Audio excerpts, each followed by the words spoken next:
Alright everybody, we're going to look at lesson 2, which is alternate acid-base theory. So there's another theory that's called the Bronsted-Lowry or BAAD theory, and that stands for acids are proton donors and bases are proton acceptors. Protons are going to refer to the hydrogen ions. So an acid will give up a hydrogen ion and a base will accept that hydrogen ion. So, if we look at this, we have an acid plus a base, so we get an hydronium ion, which is H3O plus, and Cl minus, because our acid gave up the H plus to our base, which was the OH, so we made the hydronium ion plus the Cl minus ion. So let's look at an example. Identify the acid and the base. So when we look at these, you're going to want to figure out what's going to give up the proton and what's going to accept the proton. And when you look at the reactant side of your reaction and your product side of your reaction, that will help you figure out what gave up and what took. So if we look, so NH3 turned into NH4, so that means that NH3 was our base because it accepted a proton. And HOH, that's another way to write water, that went from HOH to OH minus, so that means that that was our acid.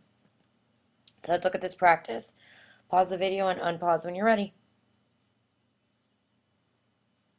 Great, well, welcome back. So when you compare your left and your right, you have to see what changed. So HSO4 minus changed to SO4 minus 2, and that means that that's your acid because it gave up its H plus. H2O, on the other hand, went to H3O plus, so that means that that's our base.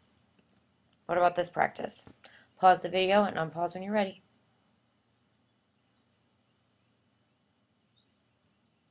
Great, well, welcome back. So again, looking from left to right, you should have identified that HI was your acid because it gave up a proton, and H2O was your base because it gained a proton. So now let's talk about amphiprotic. That is when a substance can act like an acid or a base. It can behave as a proton donor or a proton acceptor. For example, all three of these have hydrogens in them, so they can donate them. But they also have that negative charge, which would like to attract a proton. So what happens when an acid dissolves in water? Water acts like a Bronsted-Lowry base and removes a proton from the acid. As a result, the conjugate base of the acid and the hydronium ion are formed. What happens is when you look at things and you put things in the water, you create a conjugate acid and a conjugate base. So the acid is going to remove a proton and it's going to make a conjugate base because now it can accept a proton. Your base is going to add a proton, so now it's going to become a conjugate acid, meaning that it can give up that proton. So reactions between acids and bases always yield their conjugate base and acid counterparts. So let's look at this. Identify the acid and their conjugate bases. Pause the video and unpause when you're ready. Great, well, welcome back. Well, you should have said that HNO3 is going to be your acid because that's going to give up a proton. You should have said that H2O is your base because that's going to accept the proton.